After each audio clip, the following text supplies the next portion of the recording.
Salve, salve, galera! Sejam bem-vindos para mais um Tributologia. Esse é o programa de número 110, chegamos no 110, que vai ao ar no domingo, dia 21 de novembro de 2021. 21 do 11 de 2021, tem um demais nesse número. Sabe o que isso significa? Absolutamente nada. Mas, pessoal, eu queria agradecer o carinho de vocês e a participação nos Tributologias recentes. Semana passada recebi várias mensagens lá no Instagram comentando Tributologia. Muito obrigado pela participação. Para isso, Tributologia existe. E foi até engraçado, eu passei por uma situação inusitada. Eu estava vindo gravar o Tributologia, né? E aí a minha mulher chegou para mim e falou assim: eu achei que você já tinha gravado Tributologia, porque eu vi você trabalhando hoje.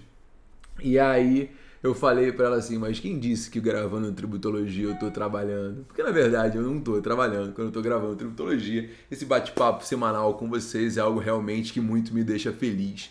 E estar no Tributologia semanalmente, estar com vocês semanalmente falando de direito tributário realmente me deixa muito lisonjeado poder entrar na vida de vocês, no carro, na casa, e poder falar de direito tributário. Bom, o assunto de hoje do Tributologia é um assunto muito interessante, onde eu vou abranger a decisão do STJ, que passou a entender que é possível a Fazenda cobrar crédito tributário na falência e na execução fiscal simultaneamente. Esse não deveria ser um assunto tão absurdo, tendo em vista que a Lei 14.112 de 2020, do finalzinho de 2020, ela alterou a Lei de Recuperação Judicial e Falências, né, que é 11.101 de 2005. E aí o que acontece? Ela diz, né, que essa habilitação ela é legal, né, que deve caber essa habilitação. Agora, a grande discussão no STJ é o seguinte: ok, após 2020, a lei autoriza, mas e antes de 2020? Essa lei se aplica de forma retroativa? Porque esse é o grande ponto. Essa lei deve ou não ser aplicada de forma retroativa, né? O STJ firmou o entendimento no sentido de que essa lei se aplica de forma retroativa, porque esse já era um entendimento anterior esposado pelo STJ. O STJ já tinha um entendimento no sentido de que a falência poderia se habilitar na falência e, ao mesmo tempo, continuar com a execução fiscal. Eu, particularmente, acho esse entendimento um absurdo, mas a gente sabe que para satisfação do crédito tributário é quase tudo possível, né? Nós vivemos num país onde o crédito tributário é o bem maior que existe, não interessando a folha de pagamento da empresa, não interessando nenhum outro tipo de obrigação que a empresa tenha que atender, que sanar, que pagar, enfim, ou coisa do gênero. Agora, o STJ fez uma ressalva muito importante na sua decisão. É possível habilitar na falência e é possível manter a execução fiscal paralelas? Desde que não haja pedido de constrição de bens na execução fiscal. E a constrição de bens, ela inclui a penhora, o arresto de bens, né, durante a execução fiscal. Então, a Fazenda pode se habilitar na falência? Pode sim, desde que não haja o pedido de constrição de bens na execução fiscal. Essa foi a tese adotada pelo STJ em sede de recurso repetitivo. Vamos ipsilíteris repetir a tese. É possível a Fazenda Pública habilitar em processo de falência crédito objeto de execução fiscal em curso, mesmo antes da vigência da Lei 14.112 de 2020 e desde que não haja pedido de constrição de bens no feito executivo. Então, veja, a execução fiscal e o pedido de habilitação, eles podem sim coexistir para preservar esse interesse, né, que é a satisfação do crédito tributário, que é um bem público. Diga-se de passagem, é o maior dos interesses defendidos pelo judiciário ultimamente, né? Agora, veja, essa situação ela é muito interessante porque o STJ tem entendido pela possibilidade de adesão à habilitação, na verdade, né, não é adesão, a habilitação na falência, mesmo antes da lei da alteração trazida pela 14.112 de 2020. Agora, uma curiosidade interessante é que antes da 14.112, a lei de recuperação, a 11.101, ela previa que a decretação da falência não suspendia a execução fiscal. E realmente não suspendia. O próprio CTN prevê que a execução fiscal não submete à falência. Sabe? Não submete à falência. E é interessante que essa construção ela já existia anteriormente, né? Agora, veja, anteriormente, se você pegar de novo a Lei 11.101, a Fazenda tocava a execução fiscal e a falência não parava a execução fiscal. Agora, com esse entendimento, né, você vai ter ali uma habilitação na falência como renúncia à execução fiscal. Isso para mim ficou muito claro. Eu não sei se você percebeu esse entendimento. A partir do momento em que o fisco vai lá e se habilita na falência, ele vai simplesmente abrir mão da execução fiscal. Porque não pode haver constrição. E a execução fiscal ela só anda para frente, o executado somente se defende se garantido o juízo. Essa decisão judicial diz o seguinte: fisco, se você tentar achar e não encontrar, se habilita no processo de falência e deixa a execução fiscal para lá. Esquece a existência da execução fiscal. Porque é isso que vai passar a acontecer efetivamente. É isso que vai passar a acontecer efetivamente, né? Então, assim, nesse caso especificamente, você ainda tem um outro fator, né? Você tem um outro fator. Você não pode furar a fila, porque aí a Fazenda vai ter que fazer a escolha. Se ela tocar a execução fiscal, ela não pode se habilitar. Se ela se habilitar, ela não pode tocar a execução fiscal. Essa é a lógica. Entendeu? E se ela toca a execução fiscal, ela pode ela pode furar a fila da preferência? Não pode. Não pode. Se ela se habilita na falência, não tem nem discussão. Percebe o impacto dessa decisão, como ele é maior do que você imagina na prática? Porque muitas vezes a gente olha assim e fala, não, a falência, então, então o fisco vai ter uma dupla proteção. Até comecei falando isso para vocês. Mas não é bem assim a essência dessa decisão, sabe? Não é bem uma dupla proteção. Tem uma dupla proteção, sim, no sentido de que a Fazenda agora tem uma escolha, uma opção.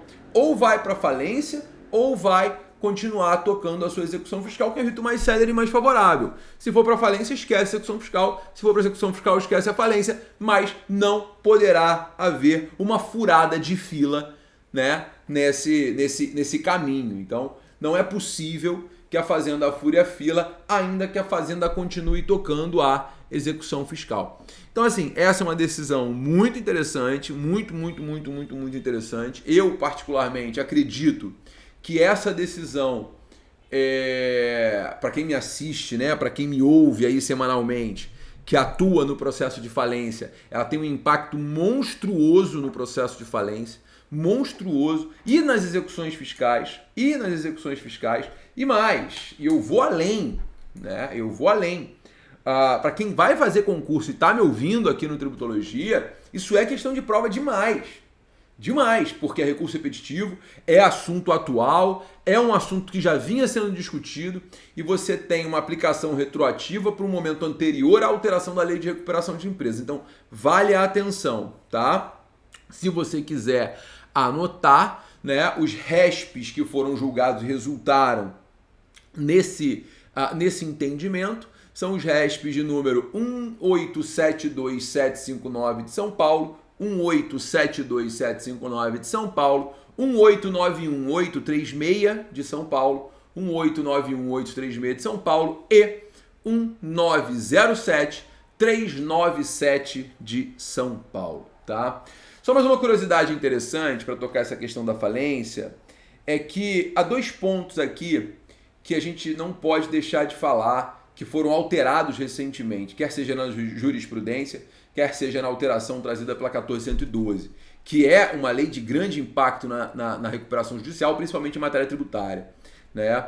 Antigamente, até 14.112 de 2020, o contribuinte conseguia, por exemplo, aprovar recuperação judicial sem a certidão negativa ou positiva com efeitos negativa, né? Não é o que acontece hoje com essa alteração trazida em 2020. Como essa alteração trouxe um parcelamento especial para dentro da recuperação de empresas, para dentro da lei de recuperação de empresas, hoje o fisco o juízo, só autoriza a concessão da recuperação judicial se efetivamente a empresa apresentar uma certidão positiva com efeito negativo. E isso foi um entendimento adotado pelo Tribunal de Justiça do Rio de Janeiro, logo em fevereiro de 2021, ou seja, momentos após a entrada em vigor da 14112, tá? Exigindo a apresentação da certidão para que fosse deferida a recuperação judicial da Rede Otom de hotéis, né? Então, assim, é uma decisão importante também, é um assunto que ainda temos que esperar as cenas do próximo capítulo, porque o entendimento anterior era, não tem parcelamento especial na lei de recuperação de empresas, então não posso exigir a certidão, o juiz deferir independente do pagamento do tributo. Hoje não é mais assim que funciona. Então você precisa comprovar que há adesão ao parcelamento para que você possa, então, ter deferida a recuperação de empresa, né, da empresa. E mais uma situação interessante é a 14112 prevê a promoção da falência, né, pelo próprio fisco, coisa que também era o entendimento adotado de forma contrária pelo STJ. O STJ sempre entendeu que a Fazenda nunca teve o interesse processual de requerer a falência de uma empresa, faltava interesse de agir, porque tem a seu favor a Lei 6.830, que é a Lei de Execuções Fiscais. Esse sempre foi um entendimento linear e pacificado no STJ.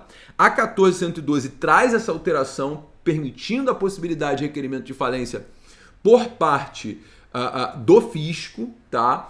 E além disso, o Tribunal de Justiça do Estado de São Paulo,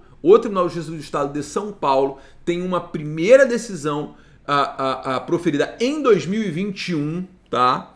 Autorizando, decretando a falência de uma empresa após o fisco tentar todas as constrições de bens, todas as formas de encontrar o devedor, tendo sido impossível essa efetivação, o Tribunal de Justiça de São Paulo decretou a falência de uma empresa. É uma decisão contrária ao que está pacificado no STJ, mas temos que entender que há um movimento de alteração jurisprudencial e esse movimento ele toca, né, a falência e a recuperação de forma muito presente, principalmente após a 14112. Isso ficou muito claro nesse julgamento que eu acabei de analisar com vocês, em que se diz, olha, o fisco escolhe, ou ele vai para a execução fiscal, ou ele vem aqui para a habilitação na falência. Beleza, galera? Tranquilo? Show de bola? Você percebe que nós temos uma alteração da jurisprudência no Brasil, que é uma alteração pró-fisco, uma alteração que busca a satisfação do crédito tributário a qualquer custo, e os entendimentos têm sido realmente adotados no Brasil no sentido de proteger a fazenda pública naquele viés de que o contribuinte sempre é o ilegal da história. Fácil, pessoal? Então, muito obrigado mais uma vez pelo nosso bate-papo semanal. Muito obrigado por você estar aqui no Tributologia comigo. Eu queria dizer mais uma coisa, só mais uma coisinha rápida. Essa semana é a semana de Black Friday e o meu livro, o Manual de Direito Tributário, ele tá com uma super promoção no site do GEM. Ele tá com um descontaço no site do GEM. Então vai lá no gemjuridico.com.br, procura o meu livro. Ele tá muito barato. Tá praticamente metade do preço cheio. É uma Black Friday que tá imperdível. Corre lá e tem outros livros maravilhosos no GEM, mas o meu livro tá super na promoção. Perde essa oportunidade não, tá? Vamos junto, galera. Ó, um beijo pra vocês. Semana que vem tem mais Tributologia para que a gente possa falar de direito tributário. E essa semana tem 2 julgados muito importantes acabando, hein? O julgado da seletividade do ICMS e da multa de 50% lá no caso de pedido de compensação. Semana que vem a gente tem assunto para tratar. Um beijo grande e até semana que vem com mais um programa Tributologia. Até mais, galera. Tchau, tchau.